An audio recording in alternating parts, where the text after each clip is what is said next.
Hi friends, welcome to আমি তুই blog. তো অনেক দিন পরে আর একটা নতুন ভিডিও নিয়ে চলে এলাম। তো দেখো, আমি মাঝে মাঝেই অনেক দিন পর অনেক মাস পর ভিডিও দিই, তো তার জন্য সরি। আর দেখো, মাদের এখানে আছি, তো মা আজকে বলছিল পাটিসাপটা করবে, তাই তোমাদের সাথে শেয়ার করতে চলে এলাম।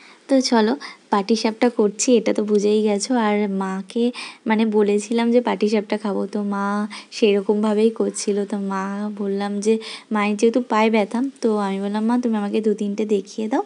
তো মা আমাকে দেখিয়ে দিল সেই মতোই। তো সব কিছুই করে দিয়েছিল, ময়দার যে গোলাটা মানে ময়দা সুজি, তারপরে নারকেলের পুরটা সব কিছুই করে দেওয়ার পরে আমি বললাম তুমি বসো, একটু রেস্ট নাও, কারণ মা অনেকক্ষণ দাঁড়িয়ে কাজ করতে পারে না যেহেতু পায়ে ব্যথা আছে। তো আমি মার যে দেখানোর চেষ্টা করলাম, দেখো কড়াই হালকা করে তেল দিয়ে নিয়েছি, তারপরে ওই ময়দার গোলাটা দিয়ে তারপরে নারকেলের পুরটা দিয়ে মায়ের মতন চেষ্টা করেছি, জানি না হবে কি না বা হয়েছে কি না। তো মা তো বললো খুবই সুন্দর হয়েছে। আর মারা মনে হয় এরকমই হয়, মেয়েরা যেটা ভালোবাসে, মানে মেয়েরা কেন, সব সন্তানেরা যেটাই ভালোবাসে সেটাই মারা চেষ্টা করে দেওয়ার। তো দেখো, আমার এখানে পাটিসাপটাগুলো হয়ে গেছে। তো কীরকম লাগলো প্লিজ জানিও, লাইক কমেন্ট শেয়ার করতে কিন্তু ভুলো না। টাটা।